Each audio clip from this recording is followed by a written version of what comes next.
हानि। लाभ को हम कहते हैं प्रॉफिट, और हानि को हम कहते हैं लॉस। तो प्रॉफिट लॉस को हम शुरू कर रहे हैं।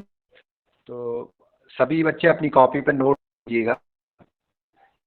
तो देख क्या हमारे तो है कि जब हम भी किसी भी ऑब्जेक्ट को, किसी भी वस्तु को जब हम खरीदते हैं, तो खरीदना, यहाँ पे दो चीजें कहलाती हैं, एक खरीदना और दूसरा बेचना। खरीदना किसी चीज को कर रहे हैं और कर रहे हैं, और बेच रहे हैं कि हम सेल कर रहे हैं। और हिंदी में जो इनका मीनिंग होता है, तो खरीदने के लिए एक वर्ड यूज किया जाता है गणित की भाषा में, क्रय मूल्य, और इंग्लिश में हम इसको कहते हैं कॉस्ट प्राइस। और बेचने के लिए वर्ड यूज गणित की भाषा में, उसको हम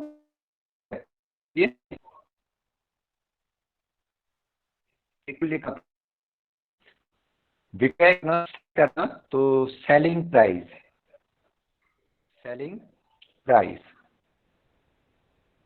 हमारे पास दो चीजें आ गई।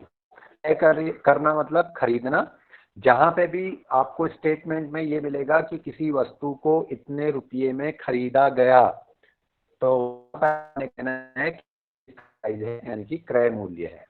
और जहां पे लिखा रहता है कि ये वस्तु इतने रुपये में बेची गई, तो इसका मतलब आपके पास में है कि वो विक्रय मूल्य, यानी कि उसका सेलिंग प्राइस है। अब देखिए, क्रय मूल्य और विक्रय मूल्य से संबंधित दो चीजें हमारे पास में होती हैं। मान लीजिए मैंने एक पेन, मेरे पास में एक पेन है, इस पेन को मैंने 20 रुपीज में खरीदा, 20 रुपीज में मैंने इस पेन को खरीदा। और जब मैं उस पेन को लेके गया, तो किसी दूसरे बच्चे को वो पेन पसंद आ गया, और मैंने वो पेन उसको 25 रुपए में बेच दिया। 25 रुपीज में मैंने उसको सेल कर दिया, बेच दिया। तो खरीदना मतलब ये मेरे लिए क्रय मूल्य हो गया, कॉस्ट प्राइस हो गई। तो क्रय मूल्य बराबर ₹20 मेरे पास में हो गया, और जो विक्रय मूल्य मेरे पास में है, सेलिंग प्राइस मेरे पास में है, वो हो गई 25 रुपीज। तो यहाँ पे सबसे पहले तो मुझे ये देखना है कि विच वन इज ग्रेटर, कि कौन सी चीज बड़ी। क्रय मूल्य बड़ा है, तो क्रय मूल्य 20 रुपया है और विक्रय मूल्य 25 रुपया है। इसको इस तरीके से समझ लेते हैं, आपके पास जो कॉस्ट प्राइस है, क्रय मूल्य है, वो 20 रुपीज है, और जो विक्रय मूल्य आपके पास में है, विक्रय मूल्य यानी कि जो सेलिंग प्राइस आपके पास में है, वो ₹25 है। तो which one is greater, 25 is greater then 20। तो 25 is what, 25 is selling price, विक्रय मूल्य। 25 रुपीज जो है विक्रय मूल्य है। तो अब यहां से मेरे पास एक चीज निकल के आ जाती है कि के पास में विक्रय मूल्य, विक्रय मूल्य क्रय मूल्य से बड़ा है, तो उस कंडीशन में आपको लाभ होता है। आपको क्या होता है, प्रॉफिट होता है। प्रॉफिट, गेन, कहीं कहीं पर आपको गेन भी मिलेगा, ठीक है। तो इसको हम कहते हैं लाभ।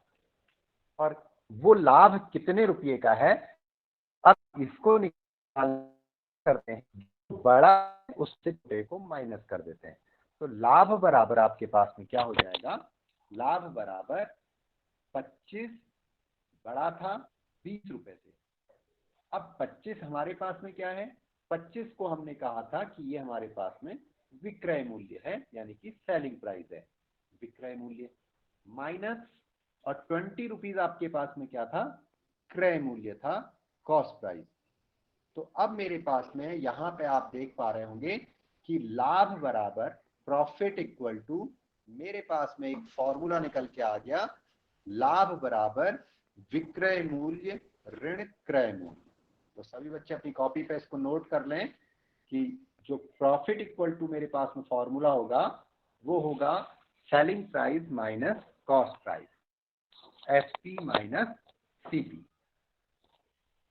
तो यहाँ पे हम एक एग्जाम्पल के थ्रू देख पा रहे थे कि हमने एक ऑब्जेक्ट को, एक पेंसिल को 20 रुपए में खरीदा, यानी कि उसकी कॉस्ट प्राइस 20 रुपीज की थी, और उस ऑब्जेक्ट को 25 रुपीज में हमने बेच दिया। तो सेलिंग प्राइस हमारे पास में 25 रुपीज है। तो हम देख रहे हैं कि 25 जो कि सेलिंग प्राइस है वो बड़ा है कॉस्ट प्राइस से, तो इसलिए हमको क्या होगा, प्रॉफिट होगा। और प्रॉफिट के लिए आपके पास में फॉर्मूला निकल के आ जाएगा बराबर विक्रय मूल्य ऋण क्रय मूल्य। तो अब हम यहाँ पर बता सकते हैं कि हमको लाभ कितने रुपये का हुआ, तो 25 माइनस 20 यानी कि ₹5 का हमको लाभ हो गया।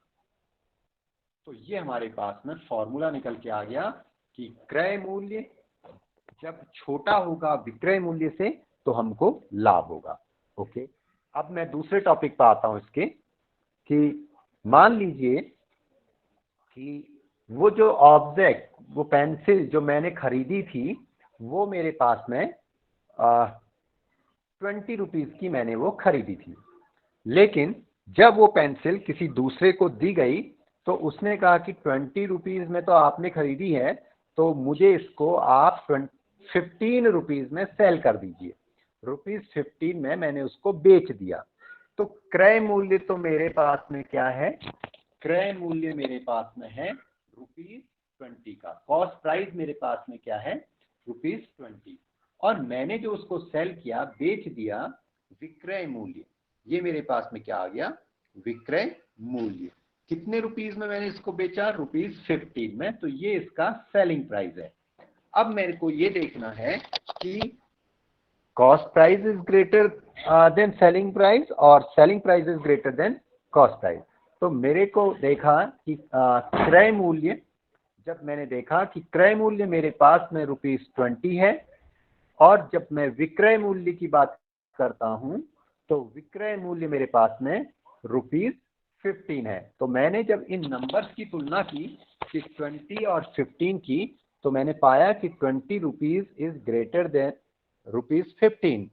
तो इससे मैंने ये अंदाजा लगाया कि जो क्रय मूल्य है, कॉस्ट प्राइस है, वो बड़ा है विक्रय मूल्य से, यानी कि मैंने ज्यादा पेमेंट दी किसी वस्तु को खरीदने के लिए, और कम पेमेंट में, कम मूल्य में मैंने उस वस्तु को बेच दिया। तो उस स्थिति में मुझे लॉस होगा, और लॉस को हम कहते हैं हानि। तो हानि हमारे पास में हो जाएगी लॉस। अब लॉस कितने का हुआ, अब हमने ये कहा था कि विच वन इज ग्रेटर, जो भी बड़ा है उसमें से हमने छोटे को सब्ट्रैक्ट करना है, 20 माइनस 15।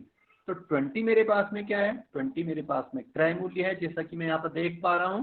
तो हानि बराबर मेरे पास में हो जाएगा क्रय मूल्य माइनस, और 15 रुपीज मेरे पास में विक्रय मूल्य है, तो यहाँ पे मैं लिख दूंगा विक्रय मूल्य। तो ये मेरे पास में क्या आ जाएगा, loss. Loss equal to cost price minus selling price. तो ये मेरे पास में यहां से फॉर्मूला निकल के आ गया, और मेरे को लॉस कितने का हुआ, तो लॉस को देखने के लिए मैं लिखूंगा हानि बराबर क्रय मूल्य 20 रुपया था और विक्रय मूल्य 15 रुपीज है, तो ₹5 का मेरे को यहाँ पे लॉस हो गया।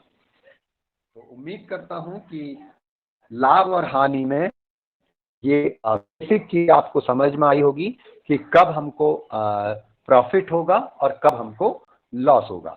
एक एग्जांपल की बात करते हैं, सब क्वेश्चन को नोट करिएगा। पहला क्वेश्चन मेरे पास में है कि एक वस्तु को, लिखिएगा, एक वस्तु को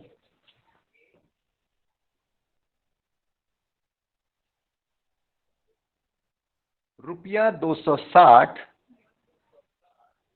में खरीद कर रुपया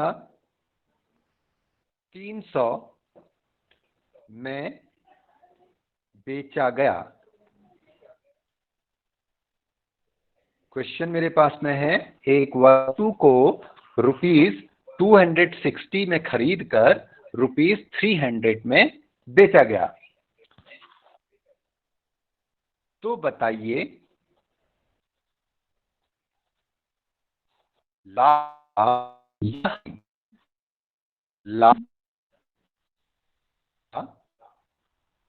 हाँ, ये चीज फाइंड करनी है। लाभ हुआ या हानि, पहली चीज हमको ये बतानी है। और उसके बाद हमको ये बताना है कि अगर हमको लाभ हुआ है तो कितने का हुआ, और अगर हमको हानि हुई है कि हानि हमको कितने की हुई। तो सबसे पहले हमको क्वेश्चन में देख के ये पहचानना होगा कि हमारे पास में क्रय मूल्य यानी कि कॉस्ट प्राइस कितना है और विक्रय मूल्य यानी कि सेलिंग प्राइस हमारे पास में कितना है। उसके बाद हम बता पाएंगे कि हमें लाभ हुआ या हानि। तो सबसे पहले देखते हैं कि यहाँ पे हमारे पास में कहा गया है कि उस एक वस्तु को 260 रुपीज में खरीदना मतलब उसको बाई करना यानी कि कॉस्ट प्राइस। आपने लिखा कॉस्ट प्राइस लिखिए, चाहे आप क्रय मूल्य लिखिए। तो क्रय मूल्य बराबर ₹260। अब उसके बाद उसने बात की कि उस वस्तु को ₹300 में बेचा गया मतलब सेल करना। तो यहां पे आपके पास में विक्रय मूल्य आ जाएगा। विक्रय मूल्य बराबर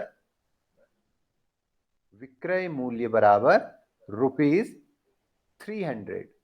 अब हम यहां से देख लेंगे कि क्रय मूल्य को हम सीपी लिखते हैं और विक्रय मूल्य को हम एसपी लिखते हैं, यानी कि सीपी मींस कॉस्ट प्राइस और एसपी मींस सेलिंग प्राइस। अब हमने यहां पे देखा कि सीपी हमारे पास में 260 है और एसपी हमारे पास में 300 है, यानी कि एसपी सेलिंग प्राइस हमारे पास में बड़ा है। तो selling price is greater than cost price, then we can say that we have profit. हमारे पास में क्या हो गया, लाभ हो गया। तो इस क्वेश्चन से हमको पता लग गया कि हमें लाभ हुआ है।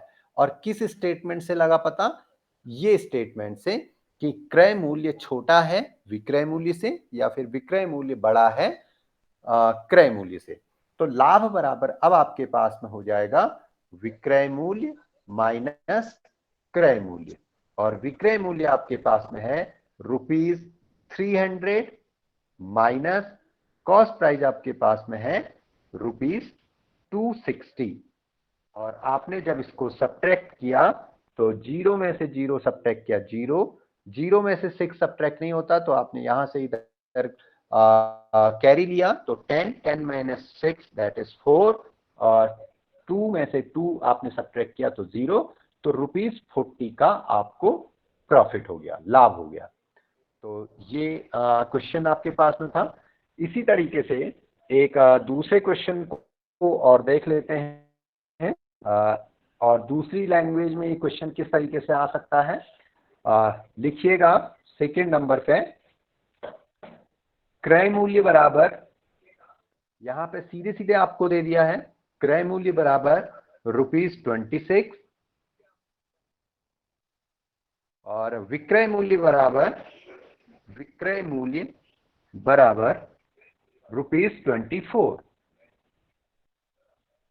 बताइए लाभ हुआ या हानि और कितना।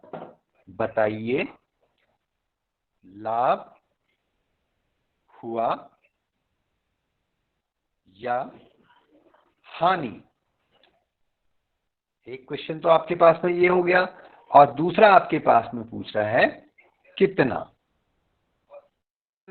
कि अगर लाभ हुआ है तो कितना लाभ हुआ, और हानि हुई है तो फिर कितनी हानि हुई है।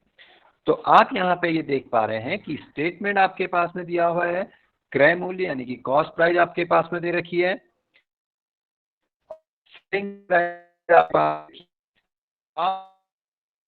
26 और 24 को जब आप कंपेयर करते हैं तो 26 आपके पास में जो कॉस्ट प्राइस है वो बड़ा है, तो बड़े की ओर को ये जो चौंच है कौवे की ये खुल जाएगी, और जो नंबर छोटा है वहां की ओर को चौंच बंद हो जाएगी।